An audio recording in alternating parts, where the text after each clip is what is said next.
Caitlin. I want to make sure that you all say hi to Melia. She's going to be our chat moderator. Again, this week, she was our moderator last week. So basically what we want to do, we just have a few people here, but we're getting started. It's 1:30. We only have 1 hour. And so what I'd like to do is for those of you that are here is we're going to practice raising your hand for the chat. So just raise your hand, and if you can show your face and introduce yourself, just say who you are. I'm not going to, in the interest of time, we're just going to greet and hey, that's Angela. Hi, I'm Angela. I'm on my way home from church, so sorry, I got the whole crew in the car. Thank you, Angela, practicing that. And actually, Angela and Melia are both actually Beta 2 students. Okay, Melia, you're next. I want y'all to practice raising your hand. I'm supposed to introduce myself. I totally forgot. Yes, ma'am. I should know the instructions. Hi, everyone. My name is Melia Polanese, and as Sister Ote said, this is my second time around. And then Sister Ote, you have your hand up, so maybe you're next. Oh, you put it down. Yes. Go ahead, Caitlin. Thanks, Melia. I'm Caitlin. I'm joining with Food Justice Northwest Aurora, and I'm in my house in Denver today. All right. I see Dominique and I see Crystal. I know Crystal, usually they're having a family affair for these Sunday meetings, so I'm excited about that. So Dominique, you made it. Hey! Woo! I was having challenges figuring out the email and getting her registration and everything's together. So let me just take a couple of minutes to say those things, and we're going to go ahead and get started. Yep, that's what we're going to do. Let's see. Blah, blah, blah. What else did I want to say? That was it. Practicing raising your hand. Dominique, I know Crystal knows how. Dominique, I guess you'll have another opportunity to practice that with us. Those who are not here missed their chance. So what I want to do is we're gonna have Caitlin Matthews here today, who is with us here from Food Justice Northwest Aurora. Some of you have heard me speak about her. I'll have her give her more full resume before she starts her presentation. But what we'd like to do, what I want to do for those of you who are here and for the purpose of the recording is we're going to practice using the Jamboard. So we can get that Jamboard link into the chat. And am I sharing my Jamboard? Who's sharing the, okay, Caitlin's going to share the calendar of the Jamboard. Okay, good. All right. So Caitlin's just going to, you can click the Jamboard. So let me say this before we continue. For everyone that I see here has completed their registration.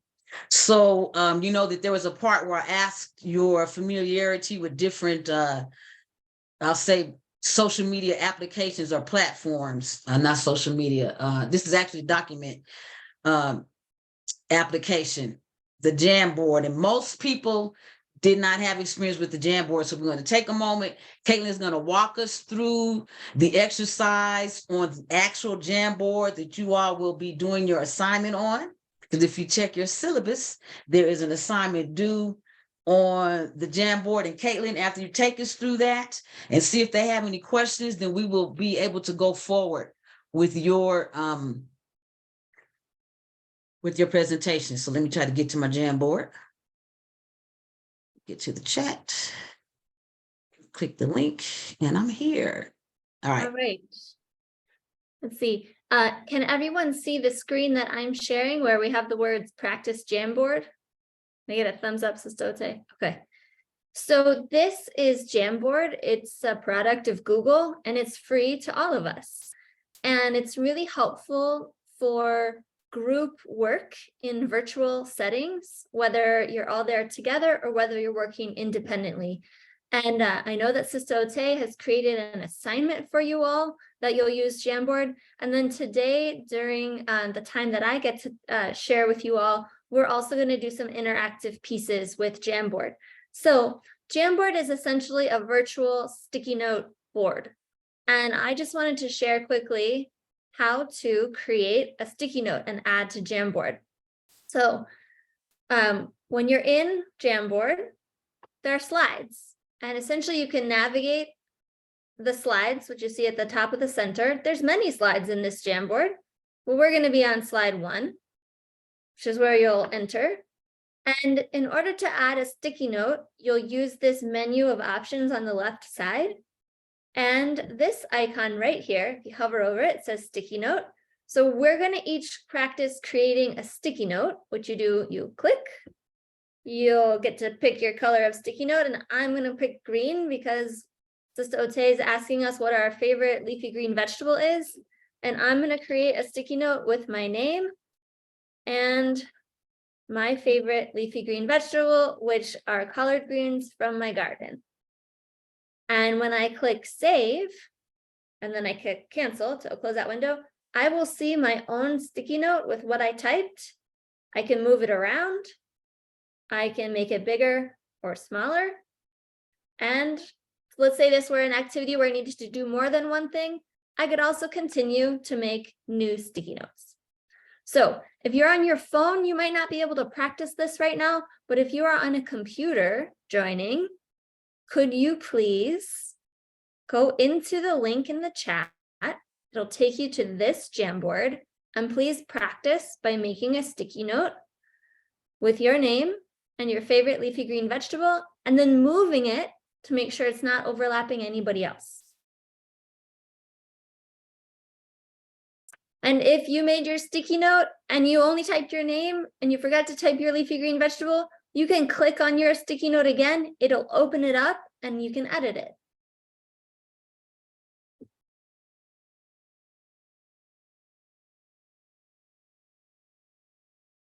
So I see Sister Ote, I see Dominique.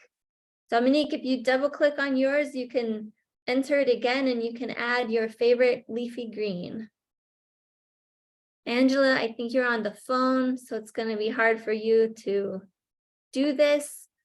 Jocelyn, Alexis, Professor Lehman or Lemon, apologize for not knowing the pronunciation of your name.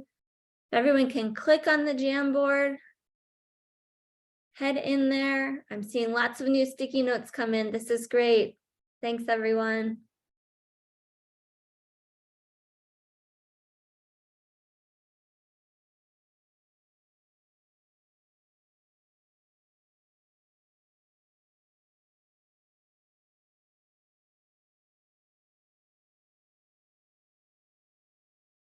All right.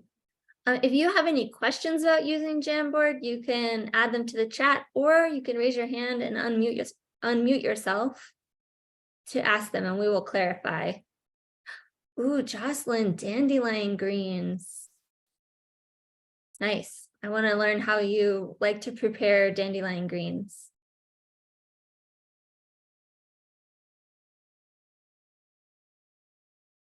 Great.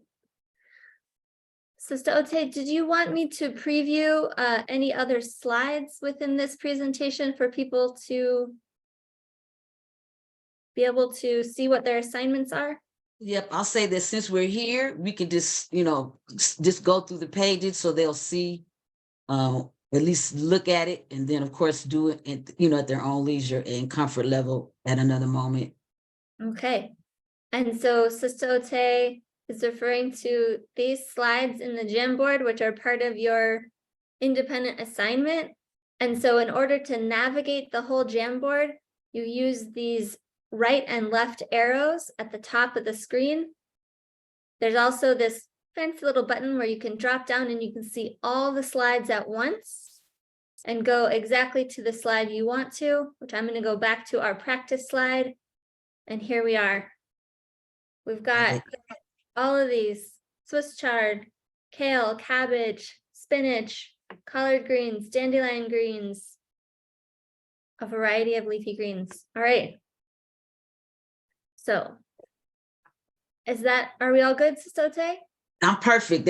I'm not imperfect, Lord, far from that.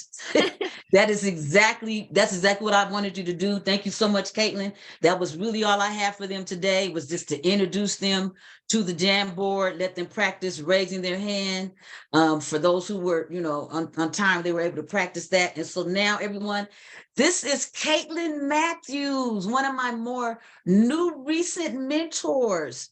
I'm not gonna get your title right, Caitlin. I'm gonna let you, Okay. wait a minute, let me see if I have it in my notes. Titles aren't so important. Okay, yep, here we go. So you all have been seeing me, or may have heard that I'm part of the Food Justice Northwest Aurora. Well, Caitlin is our very first employee. Yay! She's a true comrade, and her title is Food Systems and Policy Director of Food. And the reason why I have Caitlin here today is because today is the day that we start the meat of what it is that we're going to be doing in this beta program. Coming in, we talked already. First, we talked about local food sovereignty. And then last week, we talked a little bit about how gardening and horticulture therapy and therapeutic horticulture are experiences that we can also have in the garden. That was our orientation. And now Caitlin is going to take us into the meat. And as she shares this information with us, as you're able to identify yourself in this information, the details that you're going to get from me on how to grow a thing, it's all going to just, mesh together, should all be synergized together. So Caitlin's going to give us some more academic pieces, and then y'all going to be stuck with me for a while.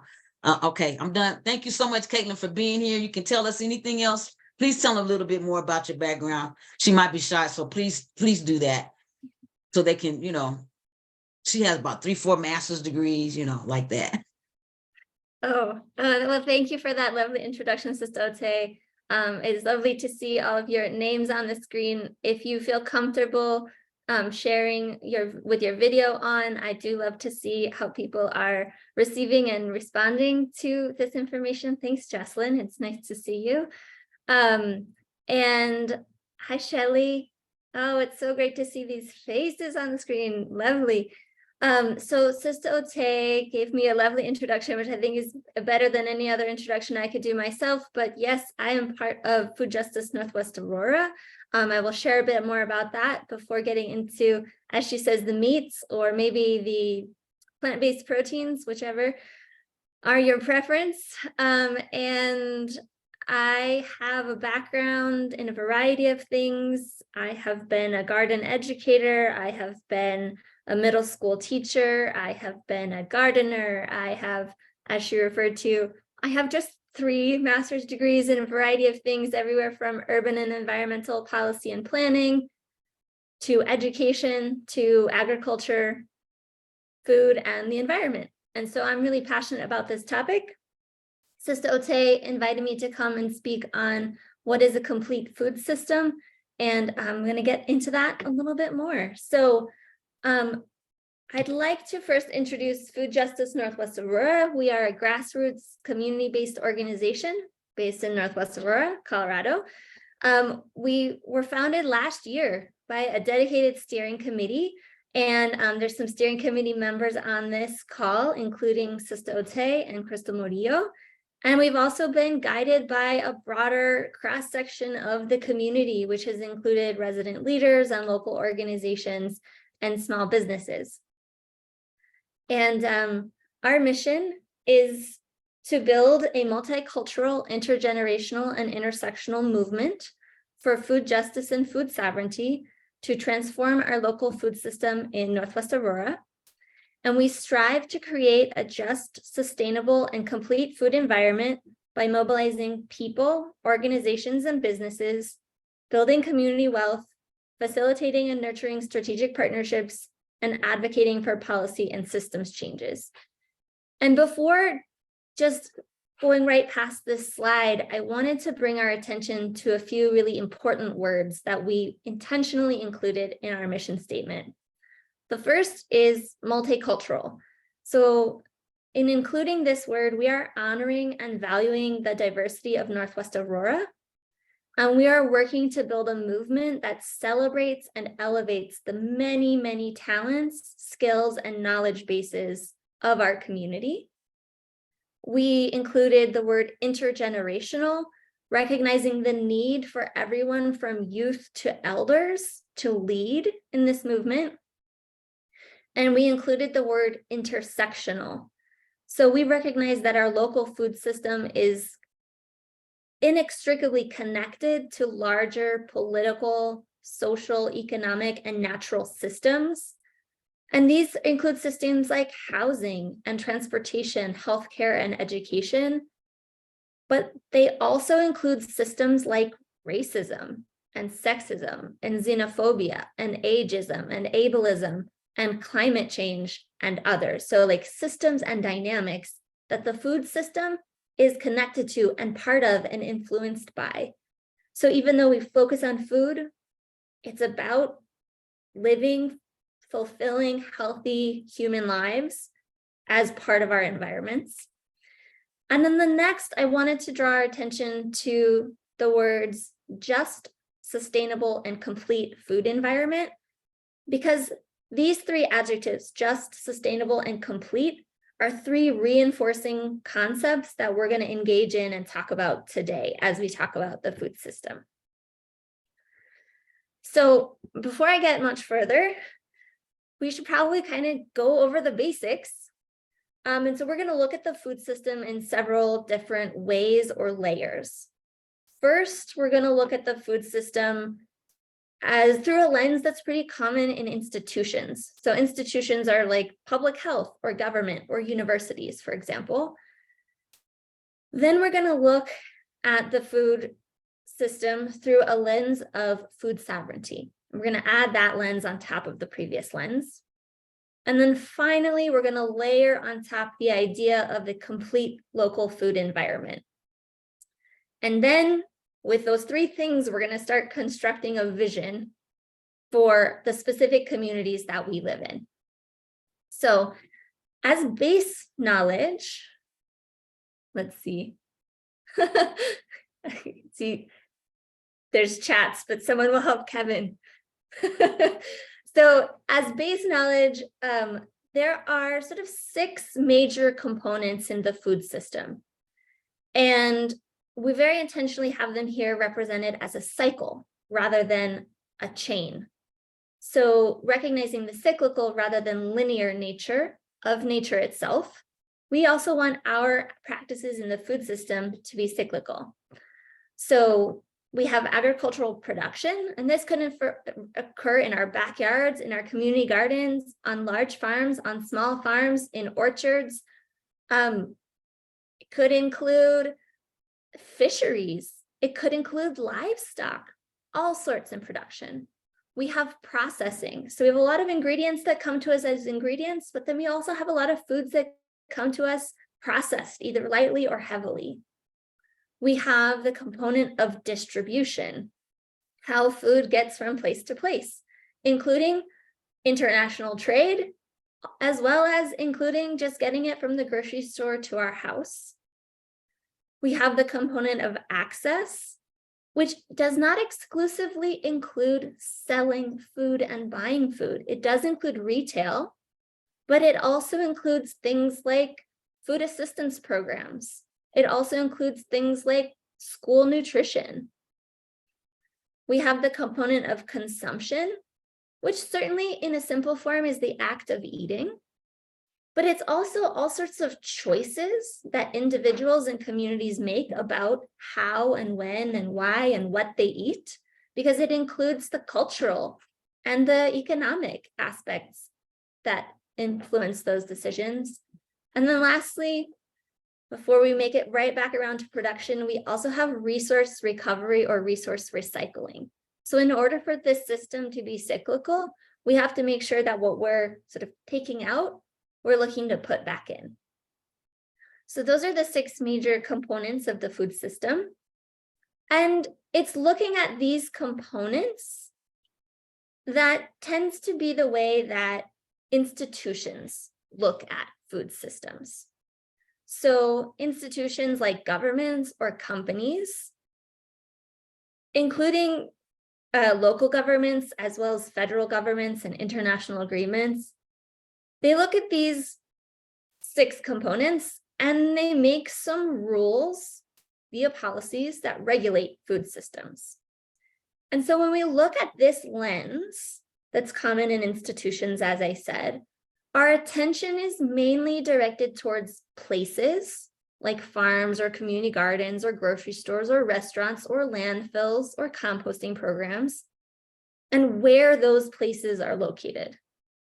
It also looks at activities like big commodity production of like monoculture, huge acreage of wheat and where that occurs.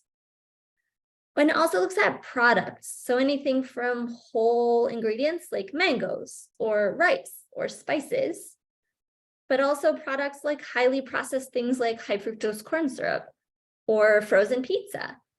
And we look at where those things are cultivated and manufactured. So the other thing I would highlight about this diagram that we've added is these 3 concentric circles. The screen was a little too small, so you can't see the whole circle, but imagine that they're full circles. And all of these things are happening at multiple scales, at 1 or more scales. So there's the local or regional, what's happening like in our city, in our neighborhood, in our state. It's also happening at the national level, so across the US, and happening at the global level. So I wanted to show us really quickly a little look at what this looks like on what production specifically looks like at the local or regional level in Colorado. So I went the wrong way. So this table shows us the summary of Colorado's agricultural production in relation to animals. Well, first farms. But I wanted us to look at livestock. So we see the numbers of livestock we have in our state. And if you're on a phone, this might be pretty little, but if you are on the computer, etc., hey, Kevin, we can see you now. What type of livestock do we have in the largest numbers? You can put it in the chat. You can unmute yourself.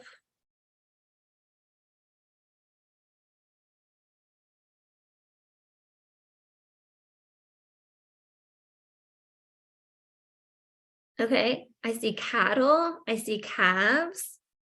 Yeah, so we have cattle, including calves. We have over 2.6 million in the state of Colorado.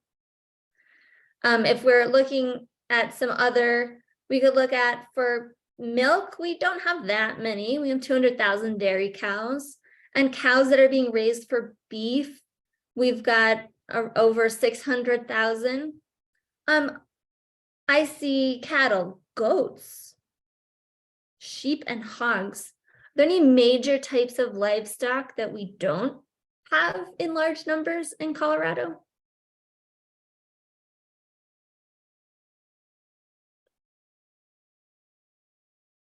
Yeah. So I see Melia has added to the chat chicken, and Kevin has said pigs. Yeah, we've got relatively small number of pigs in relation to cows. So chicken and poultry, and then pork production in our country are very, very concentrated in only certain regions of the country. And we don't have a lot of production of chicken or pork here in Colorado. It's not to say we have none, but it's not on the scale of our production of cattle. So then I wanted us to look, and I'm sorry it's so small, but this is the only way I could get all of the information on the screen. I want to look at our crops. So this table looks at, from the top to the bottom, the highest value. What are Colorado growers growing in the largest amount and for the most money to the smallest? And I'm going to read it out because I know it's so small, especially if you're on a phone. So again, the highest value, corn. Corn as a grain, which is what we eat as humans. Corn as silage is what, oops, sorry, I went the wrong way. Corn as silage is what livestock eat. The next is hay. Humans don't eat hay. The next is hay and haylage, which is another type of livestock feed. Next is potatoes, followed by wheat, followed by millet, followed by sorghum, followed by barley, followed by sunflower, followed by sugar beets, which are used in a processed form as a sweetener, followed by peaches. Either in the chat, or if you want to come off the chat, what do you notice about what we're producing in large quantities in Colorado? Food for animals and not people. Okay, thanks, Sister Ote. What are your other observations in the chat, or please feel free to come off mute? And Melia, I see your hand. I was gonna say, I think some of this might be, I don't want to call it soil preservation, but just like the random crops that they would put over the soil if there was not something else being planted there. When I think about sorghum, I don't know if animals eat that, right? Or if they're using sorghum for sugar, right? Like a substitute for sugar. Right. So anytime you see the word silage, that indicates that the crop is being used as animal feed. It's a type of you ferment the crop, and then it's used usually for cattle, other type of animals. So yeah, that observation as well, that it could be used as cover crop. It could be used as it's nourishing the soil, or it's covering the soil while the field is fallow before something else is grown there. I see Jocelyn's comment. There's grain more than veggies or fruit in large quantities. Absolutely, Jocelyn. Ingredients that are found in processed foods more than eating alone, right? So in large quantities, Colorado's not producing as many vegetables or fruits. Part of this is by nature. Like if you looked at the eastern plains, we don't have the same water availability. And cattle are often grown where there's maybe not as much water for some of our more water intensive productions, but it's also by policy. So we ship food around a whole lot in the United States, and certain states dominate in producing fruits and vegetables and shipping them around. So what are some of the states that come to mind where we're getting a lot of food? Just thinking about in the US, because we definitely also get a lot of food imported from outside. But what are some of the states that come to mind if you think my fruits and vegetables are probably coming from? Florida. Okay. California. Florida. Kevin says California. Angela. I was gonna say Florida. Also Florida. Nice. I see Professor Lehman also came on camera. Do you want to share? What states are you thinking of? I was thinking Hawaii and California, maybe. Okay, nice. Hawaii and California, especially Hawaii for some fruits we can't grow elsewhere. Yeah. Who would have thought about Michigan? Michigan. Michigan. What about the water in Michigan, though? True, if we think about Detroit, maybe, right? It's not great water quality there. Michigan is a huge producer of fruit. Tree fruit. Apples, right? Apples? Is that Apples, I think cherries. Yeah. Well, So would your nuts be considered fruits? nuts as well. I think there is nut production in Michigan. Yes, Washington State for fruit. A lot of apples Washington State, yeah. come to us from Washington State. Michigan. Yeah. Well, Indiana would have they have a lot of corn there, a lot of cornfields in Indiana. Mhm. Does anyone know anything about food production in Arizona?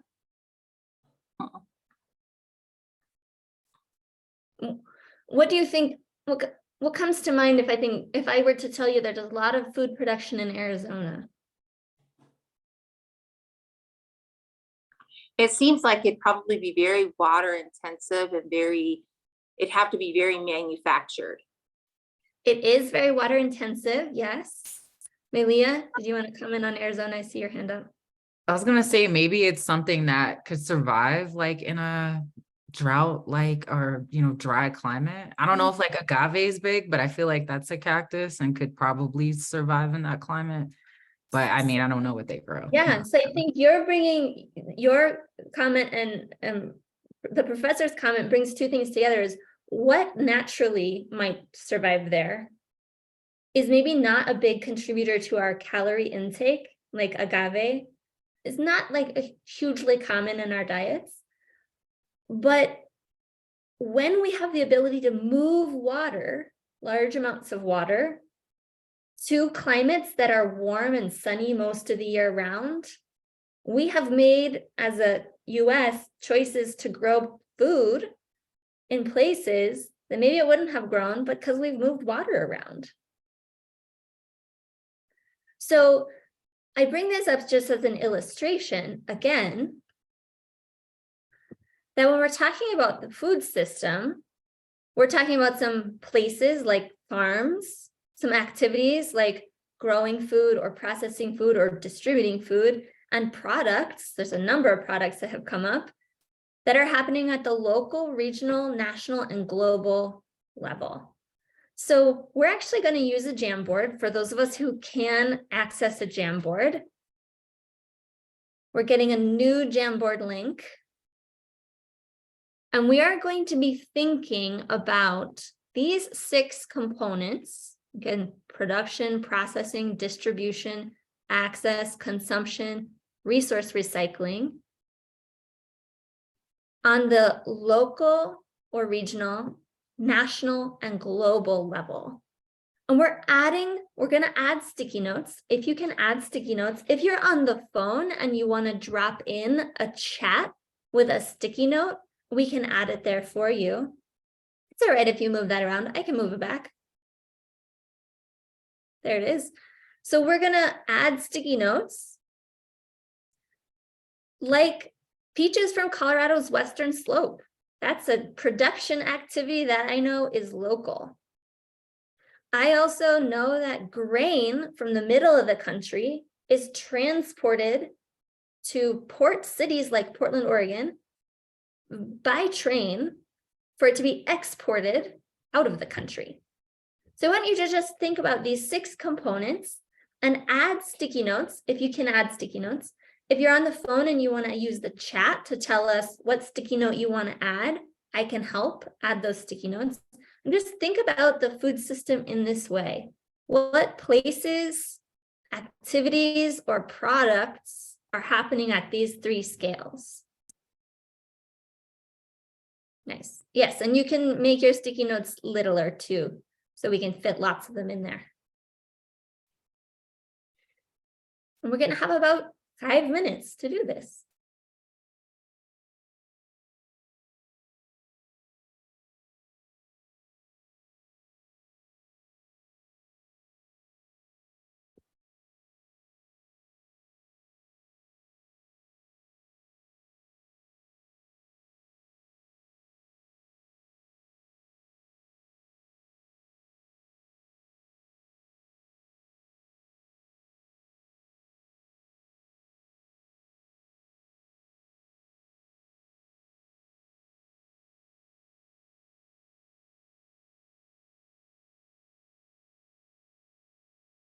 Can you give us some more prompts around the those 6 components? Yeah, sure. Please. Okay. So I see someone has added supermarket King Supers right here. We can use each other's sticky notes to build off of them. How is the food getting to King Supers? You could add a sticky note about how that food is getting there, which might be at the national level or even the global level. And you could add it here in distribution. You could think about the breakfast you ate this morning, if you ate breakfast this morning, and think about the ways all those ingredients got to your house, and add some sticky notes about that.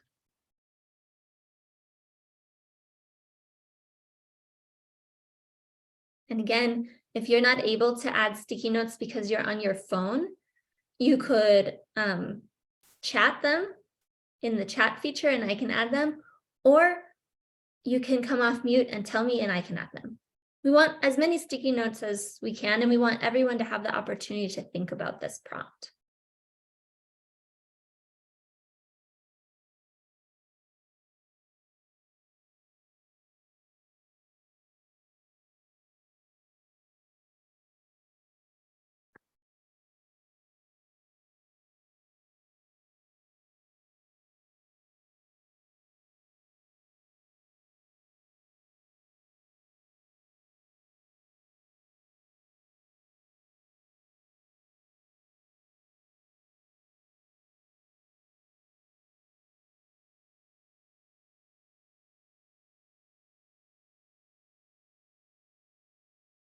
And I encourage you all to add sticky notes or add in the chat. Not that there are right answers, just things that you're thinking of. There's no right or wrong answer to this activity. Oops.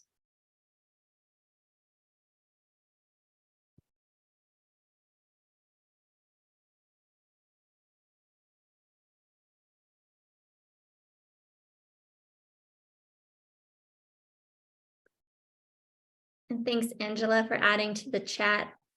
I added your sticky note.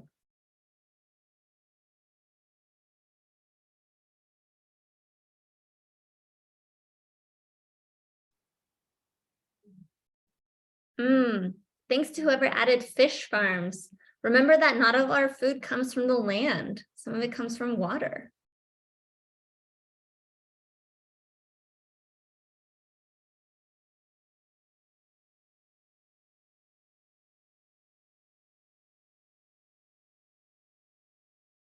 And we'll keep adding sticky notes for about 1 more minute.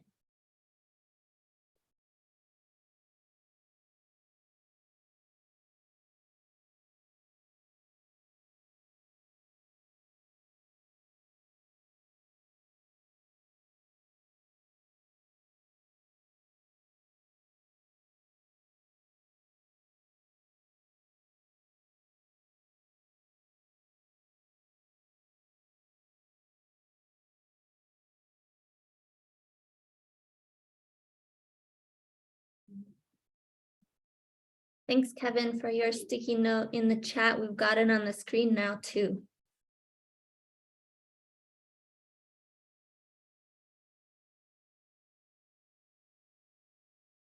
If you're writing a sticky note, add your last sticky note, and we will then have a chance to talk about what we've added.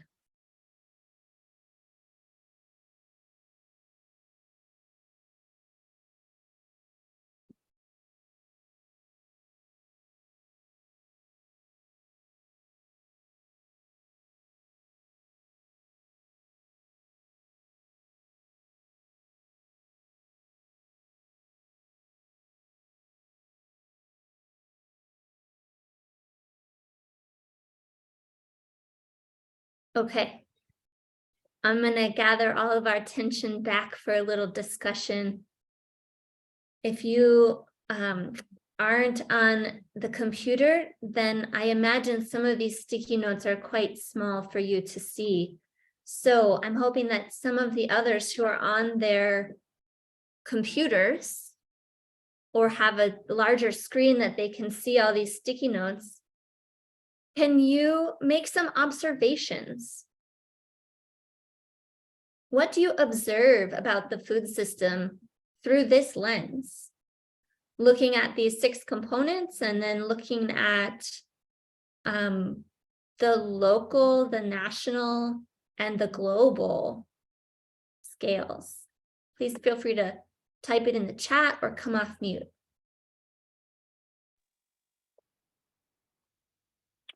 Hi. Well, Hi, first, Angela. I think excuse me, that I would like to say is it really does help me to see all the sticky notes because, to be honest, I just have never really thought about it. You don't think about all the different stages, how much goes into everything.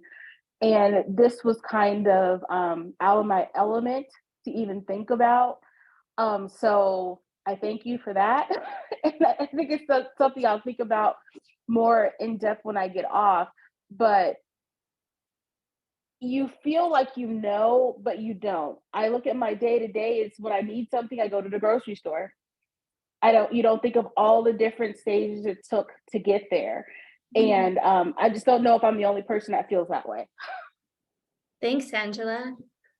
Would anyone like to build off of Angela's comment or with your own observations? Amelia? Yeah, Angela, I totally felt that way. I think I even put it in the chat. I'm just like, wait, where does like all the food come from? Because for that same reason, I don't really think about it. Like, I know if I go to a farmer's market, most of this stuff is local, but even like, what does that mean? Is it all grown in Colorado? Could it be from like neighboring, states? But then definitely, and I didn't add this, but all the tropical fruits that we get, like many of them are not from the US. Maybe from like Mexico, so you can think like North America, but they could totally be just like flown in from somewhere else. And you think about like all of the effort that goes into it. So like if you think about like carbon, because they're flying planes and like even ships and all of these other things, like the resources that go into getting food to Colorado, because many things probably aren't grown locally. Yeah. Thanks, Amelia.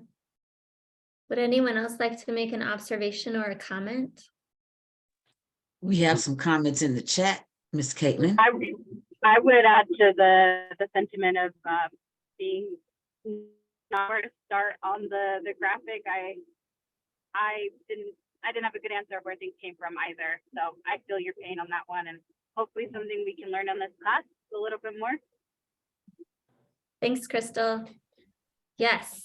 And I see Shelly's comment in the chat. Also, lots of food options are coming from China or elsewhere. I mean, really around the world, the US imports food from all over the world. The US also exports food. So agricultural products are a really large export from the United States, including a lot of our grain production, and I think also some of our livestock.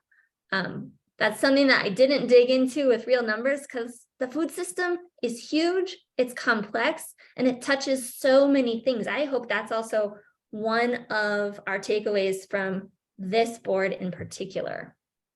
It's also just thinking about like food justice. Every time food is created, you use all the resources from that space. You use the water, you use the land. And so basically, if you grow apples in China, you've taken their land, their water, and then you've shipped it over to the United States. So that's just another way to have the United States or the global North extract from the global South in so many different ways, or in other parts of the country. Even like the fact I saw somebody put something about Greeley and the processing of animals in Greeley. So we are expecting the communities in Greeley to have that impact of that processing in their neighborhood and their community, and then we consume the product of that. It's bigger than even just like the resources. It's also what impacts do these growing, processing facilities, whatever, have on the community in those areas. And It's the only thing almost as though you knew what the next topic was. And I know that there were 2 blue marks added to the screen and I don't know how to take them away. So we have these 2 blue marks now in front of the slides, and that's okay. They're just going to be there. We all see them. Okay. So the next topic we wanted to add on top of that is like, one of the limitations of looking at the food system in the way we just looked at it, even though there's still so much we could learn through that lens, it also is limited because, as the professor pointed out to us, we aren't really. I'm Rachel, by the way, you can call me Rachel. But Rachel, I use this for my classes, so there. Rachel, thanks. I didn't know your first name. So what Rachel is pointing out to us is like that way of looking at the food system has some limitations. We haven't thought as much about the people, the practices, and the planet. So I wanted to layer on top of that and I'm throwing a lot of info at you today, but you're all intelligent people of the world.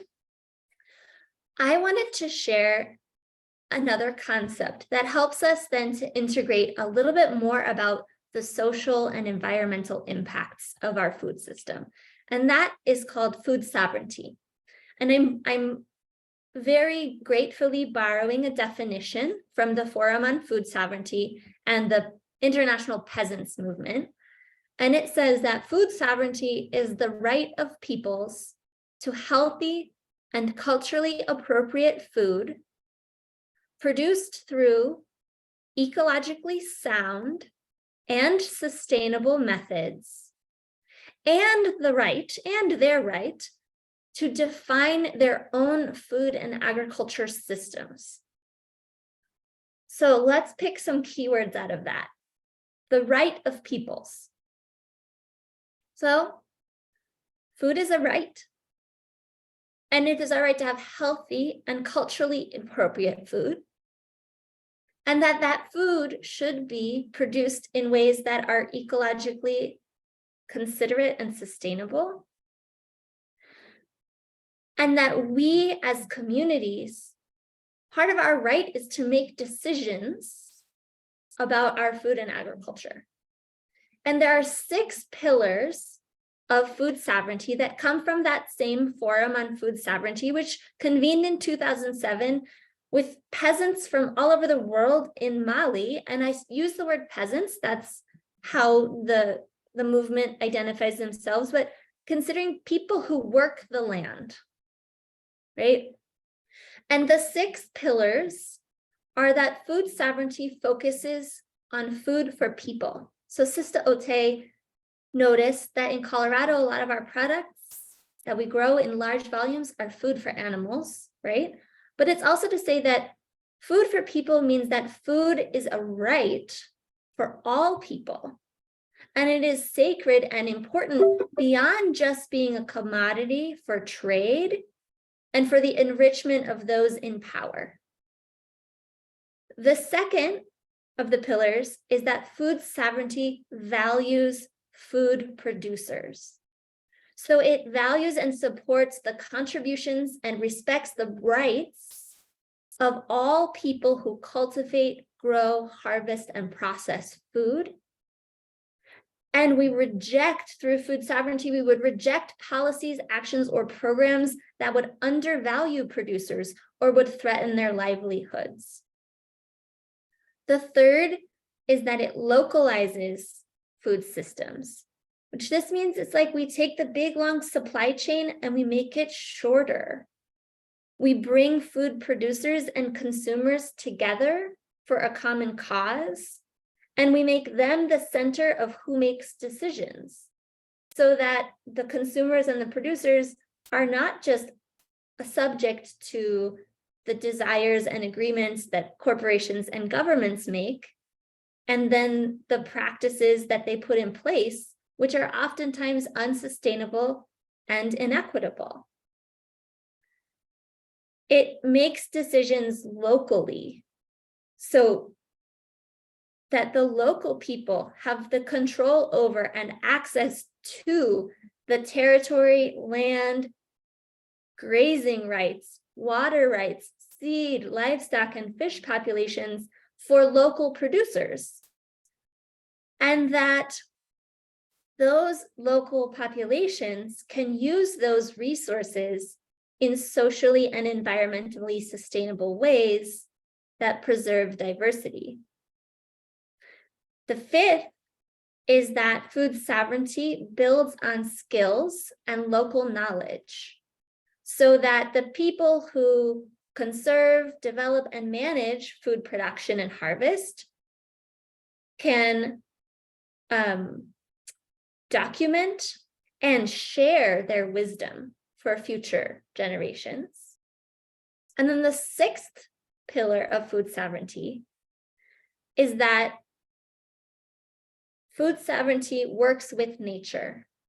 So it makes sure that we maximize the contributions of the ecosystems while also improving the resilience and adaptation of those ecosystems, especially with climate change.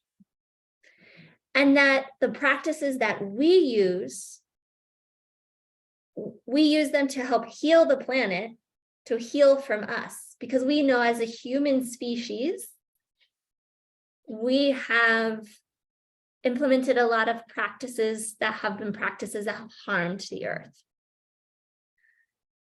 So I know that was also a lot of information, but we're going to try to think about it in another new way.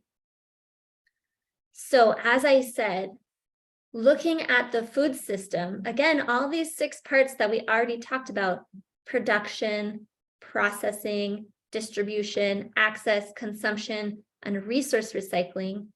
We're going to look at that and we're going to think about the people that are involved, the practices we might use, and how the planet is both involved in and impacted by these different parts of the food system.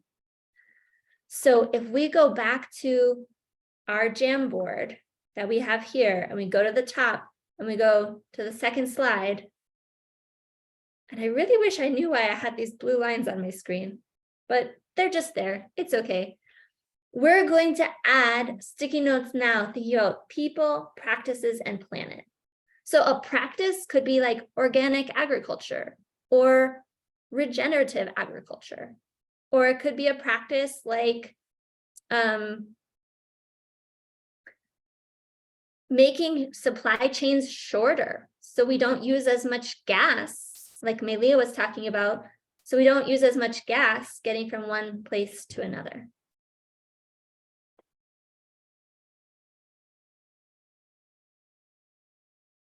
Yeah, so please use the next 4 minutes, maybe just 3. Thanks, Melia. Melia fixed our blue lines. Okay, so please use, again, if you're on your computer and you're able to, add sticky notes. If you're on your phone and you want to add sticky notes in the chat, I will help get them to the screen.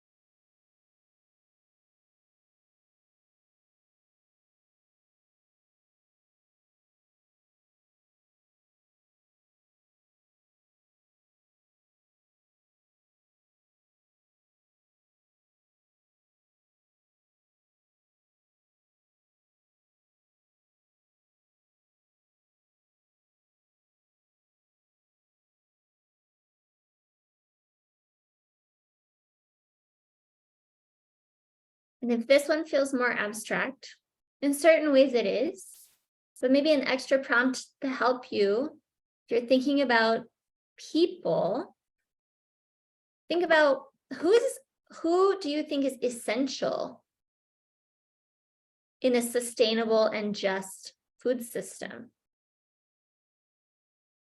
Yes, and I will add these prompts in the chat.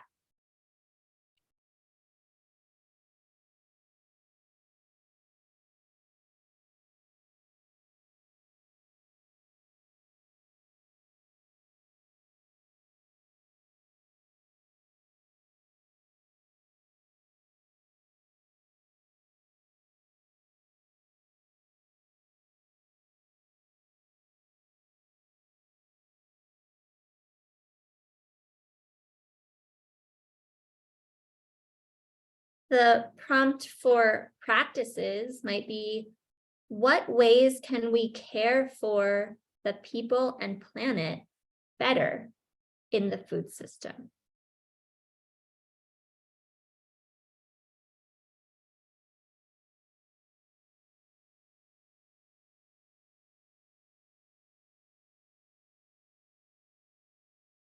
The planet is kind of encompassing, so I'm trying to think of a good prompt for planet.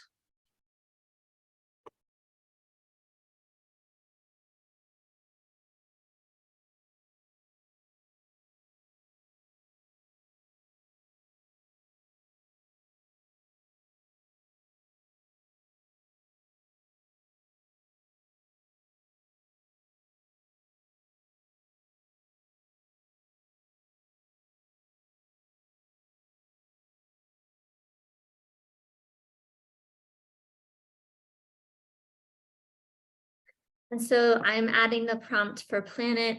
How are ecosystems involved in and impacted by our food system?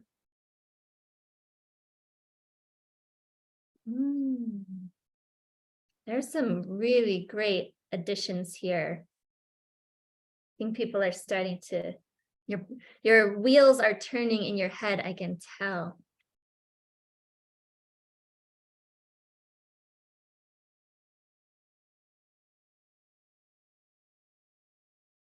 And thanks, Angela. I've got yours from the chat. I'm adding it.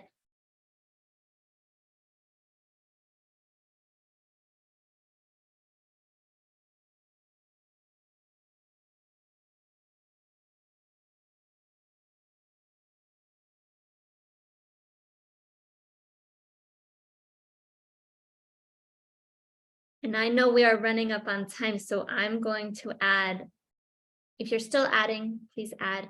I'm going to ask us this reflection. How does the food sovereignty lens change or enrich our understanding of the food system?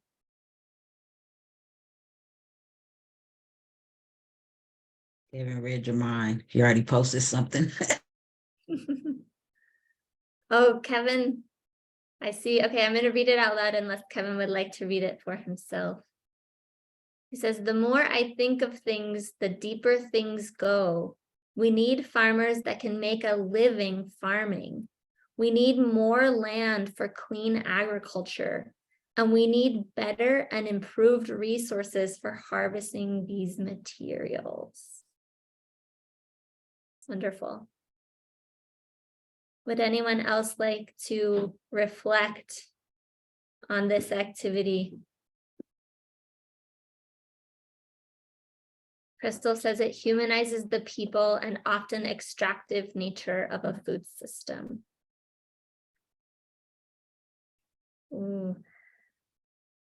There are just so many, I'm reading the sticky notes on the screen and I'm having kind of a physical, emotional reaction to so many of them where my heart flutters a little bit. I just saw home cooked meals and I also saw put health first. I see water conservation. I see reduce food waste on as many levels as possible. So which is very classic for me, planned way too long of a presentation. And I just want to wrap it up, which is, I want to just share 2 more slides. One is a note about policy. So policy often, it can feel really abstract. It can feel really intangible. It can feel really disconnected to us. Because I don't think we always feel like we have a place in making policy. But policies overlay both of these lenses, right? We looked at sort of just like this lens of like, what is happening? And then we looked at the lens of like, what is the impact on the people and the planet? Policy impacts both of those. Policy works at multiple scales. So we have local policies that affect the food system. We have state policies that affect the food system. We have national policies that affect the food system. And we have global policies and trade agreements and, you know, climate change accords and all other things that also impact the food system. And these policies create parameters related to what can occur where, by whom, and how. Policies can be permissive and policies can be restrictive. But ultimately, we need policies that support the kind of food systems we want to see. And it took me the whole time to get to the word complete, but I wanted to offer us this, a definition which is actually derived from the Denver Food Vision on a complete food environment. A complete food environment is a community-defined set of food amenities that could include grocery stores, farmers markets, school gardens, etc., that together provide the food needs for all community members. integrating the unique cultures and values of each neighborhood. And I will point out that the way they use the word amenities, it points to places, right? Stores, markets, or gardens, more than it points to practices, activities, people, planet. But I also highlighted some really important words, that a complete food system is community defined. It provides for the needs of all community members, and it is tailored to, responsive to the unique cultures and values of those who live in a community. So it's really important in recognizing in this definition, who defines whether or not a food environment is complete are the people who live there, are the people who produce food, harvest food, process food, distribute food, share food, eat food, recycle food in their community. Those are truly the only people who can say whether or not their local food environment is complete. They're also the only people who can say if it's just and if it's sustainable. So that's the time that I have. I want to thank you for all of your contributions to the Jamboard. I want to encourage you to refer back to it, keep thinking about it, keep adding to it. And even what we didn't get to is trying to put it all together and thinking about where we live. So you have the link to this Jamboard. You've added to slides 1 and 2.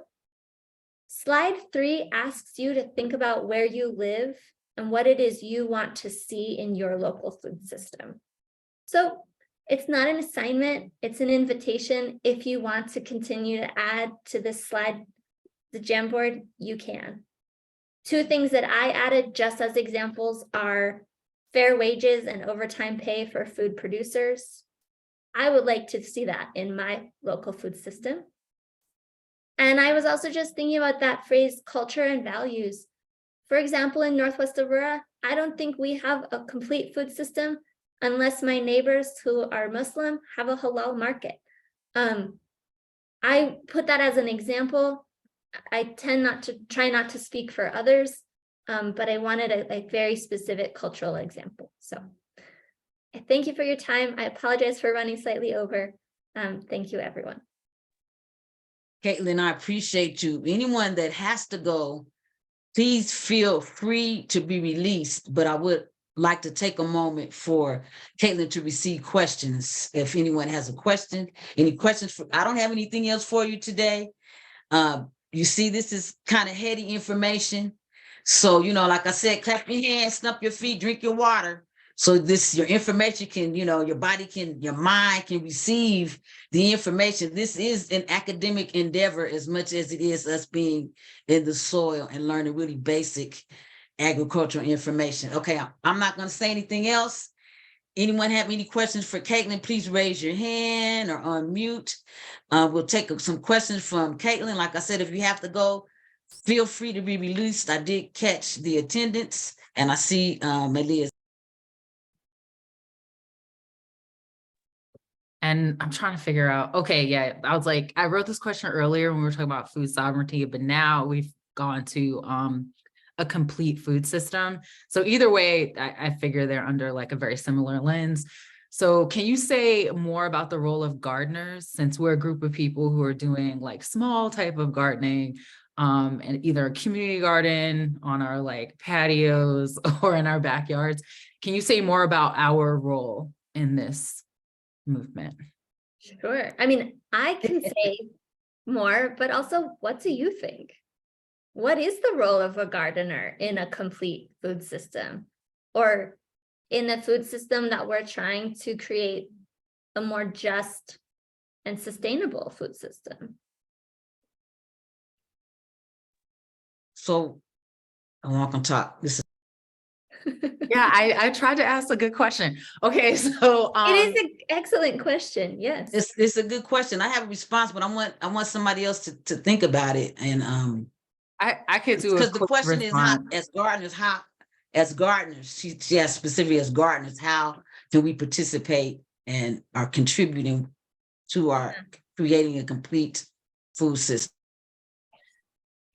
Melia, do you want to share your response first? And then I'm hoping that everyone that just came back on camera has a Yeah, response. I think I'm gonna let folks talk. I'll be quiet. Okay, Angela, do you want to go first? I see you. I think I understand exactly what Malia was saying. And the first thing that came to mind for me when she mentioned even like doing something in your backyard.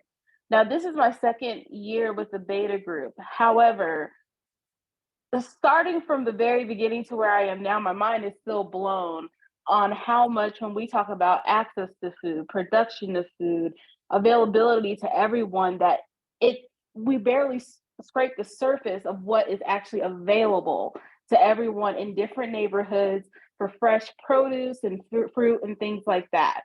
And where I am right now, we're considered to be, in a sense, like a food desert. So if I start to, which I already have a neighbor now, she will start to peek over the fence. Oh, what are you growing? Share the knowledge that I'm learning from others around me. That neighbor might start growing food. When I have things, you're sharing it. You're getting rid of excess food that your family may not need. And we look at ourselves as home gardeners, or, you know, I guess developing home gardeners is such a small, very small impact, and we are not. When I look at myself within this movement, I think what my hope and dream is to be impactful and it be a bigger blow up thing of the more people that are interested, the more home gardeners that we can have. And who knows what that can develop into when you have other minds that come together and make like a network of home gardeners that we share different types of food. You're growing tomatoes, I'm growing squash. Everyone doesn't have to grow the same thing, yet we can come together as a community, I guess, home gardening store, right? And share all of those things. Yes, Melina, it's like the trading and swapping, exactly. Just taking those words right out of my mind. And that's what I see. And it's just, but I think as regular people, as we go to the grocery store and everything, we weren't grown up to think that way. You don't think about where your food comes from. I wasn't someone that had grandparents that gardened. I didn't have someone that had a parent that ever did any gardening like that. So I need chicken, I need fruit, vegetables, I go to the store. And this has been the first time in my adult life where I've lived somewhere where it's like the things I do like to eat are not always accessible all the time. And that was my aha moment on here when you mentioned only the people who live in certain areas or within your community should have something to say about what it's lacking, because it is directly affecting you. And sometimes I don't even think that comes to our mind. We just drive to another neighborhood and get it from that community that has it. You don't think about what can I do and be a resource in my community where I live so that I have the same access as another community does. So it just kind of keeps going. So I'll shut up now. I can keep going forever. Thank you so much, Angela. You have many comments of affirmation in the chat. You had many affirmations, visible affirmations with like head nods, snaps while you were sharing. And I did want to just point out, when we looked at what is Colorado producing in large quantities, that doesn't take gardens into account. That takes farms into account. And it's not to say we don't have vegetable and fruit farmers. Definitely. It's just that our largest production is not in those areas. And what we can't really measure, and what would be so fascinating to measure, is how much food is actually being produced in backyard gardens, community gardens, in containers, balconies, etc. And so one of the things is like, I hope it wasn't an impact of me presenting that information, but like not to think that gardens don't make a big impact. It's more that we don't have a good way of measuring that impact. But when we when we focus on the local food system and the connections between people, then we start to understand the impact of gardeners. And it's those big systems aren't asking questions about like gardeners, right? Like the United States Department of Agriculture is not doing a survey of gardeners. They're doing a census of farmers. Who else would like to share or comment, particularly in response to Angela, or your own thought on a different track? I just really think about how much waste there is. And that is truly heartbreaking because there's been human labor, the planet has been impacted by food that's grown ultimately to be thrown away. And I wish that we had better systems to address that and make sure that it just doesn't get thrown away. But I mean, the whole like profit motive and the fact that food literally gets thrown into dumpsters at grocery stores and then locked so that people can't actually dumpster dive even if they wanted to, right? That is to me the most disgusting largesse of our nation, of our world, is just to see food thrown away and we have all this hunger as well. So it kind of really repositions it and makes it kind of this that we really do have all the food that we need to feed everybody, but we just mismanage it so horribly, or our governments do. Yeah, because the government's intent is not to feed us. See, I'm trying not to talk. I'm trying to restrain myself. The government's intent is to make a profit. It's always profit over people. So as long as they, let me stop talking. Let me let you guys talk because we're already over time. I'm not going to talk. Y'all hear me for the rest of the months. You're speaking truth, though. You're speaking truth. I just want to comment. One, it's an honor to be here. I don't think I quite knew what I was getting myself into when I started, following and filling out the forms. I was like, oh, this is really deep. This might be beyond me, but I'm going to learn while I am here. But as it relates to the waste of food, one of the things, because I know in our household, we do tend to waste a lot. Just because we don't have time, it goes bad really quick. And so one thing that I purposed this year on top of expanding my gardening, and let me see if y'all can see. Y'all see my big bins back there? And I'm planting some potatoes as we speak. I am getting into vermicomposting, so that things that we don't eat, it goes bad, whether it's in the garden or whatever, I can compost it. And yes, with worms. With my granddaughter, we just put a vermicompost together today, so that I can recycle and reuse what we waste as opposed to it just being a complete waste. And I do plan to give food away that we can't use in our household. And that's it. I just wanted to pause and let everyone know Shelly does not live in Colorado. So all those flyers and stuff I was flying all over the social media. We are so glad that you're here I'm glad everybody's here. Y'all already know me though. Shelly's like, I don't know what I got myself into. She don't know Sister Ote.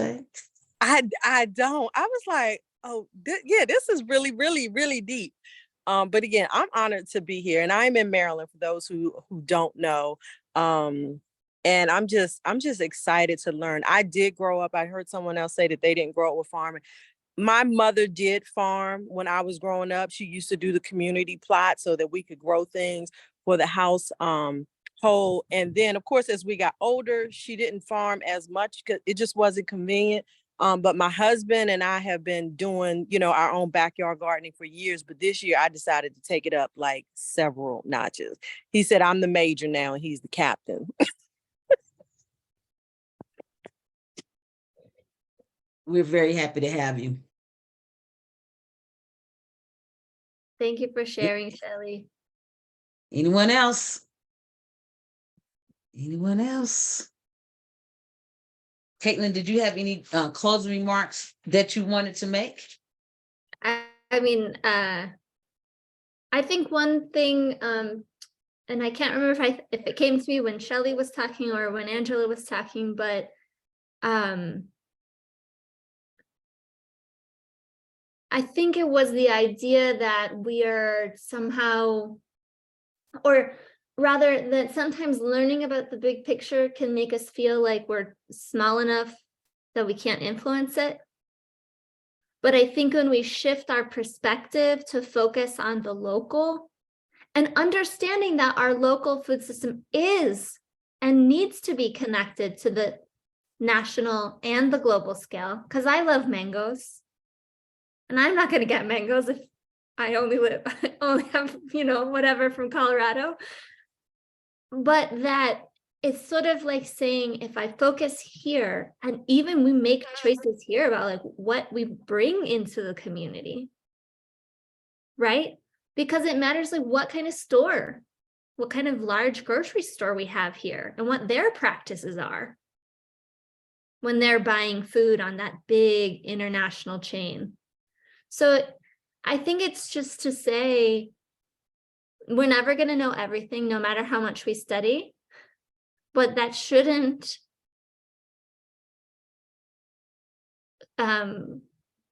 quelch our desire to continue learning and to continue engaging and to ask questions and find out more and state our opinions and share our experiences as they relate to the local food system, and then how that is connected to all those bigger circles that we were talking about today. So This I is a hope people great, just, like, the curiosity is sparked today, and you're going to think about your next meal in a different way.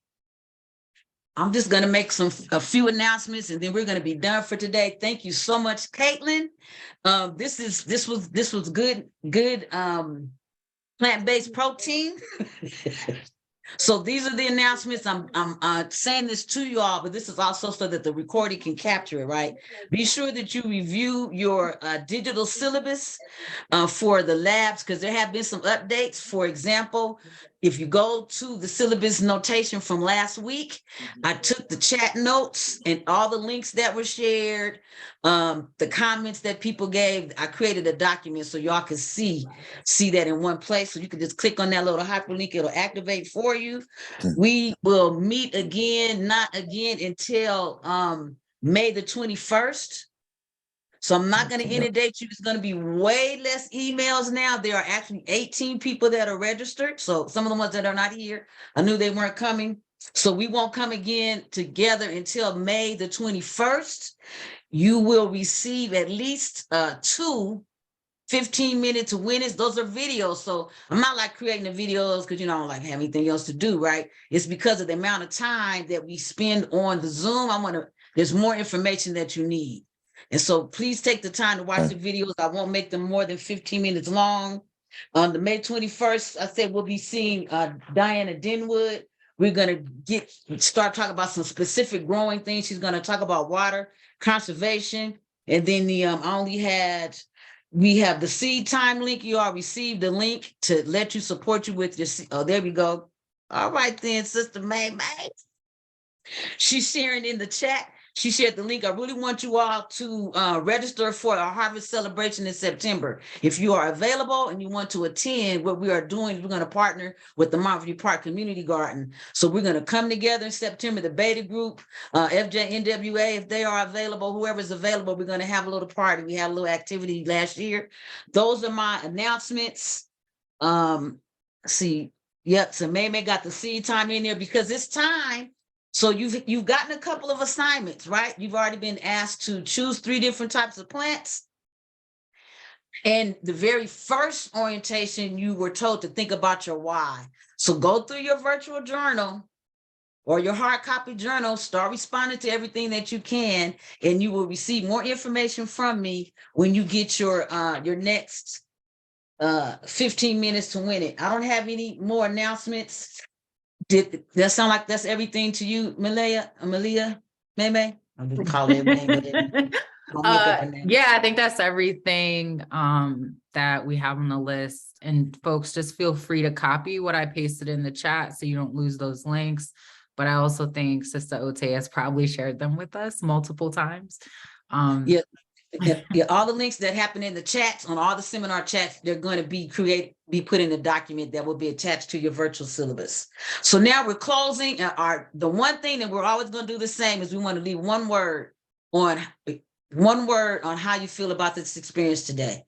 Excited, curious, nervous, whatever your one word is, and that is our benediction. We say benediction in not Christian settings. I don't know. That is our closing moment. So just take a moment, and I did share what your closing statements were. Nice, reflective. I see reflective. Thank you so much. Community, good, activated. All right, now. What else we got going? Focus, good job. And some people are gone. All right, Miss Astra, energized. Thank you so much. I think that's everybody. Inspired. That's everybody. All right. Thank you all so much. I will see. Oh, forgot to say this. I'll see some of you on Saturday. For those of you who are local and part of FJNWA, we're going to be at the strategic retreat. And I will see you then. All right. Thank you so much, Caitlin. You are the best. All right. See y'all later. See you Tuesday at the garden, Kevin. Adios.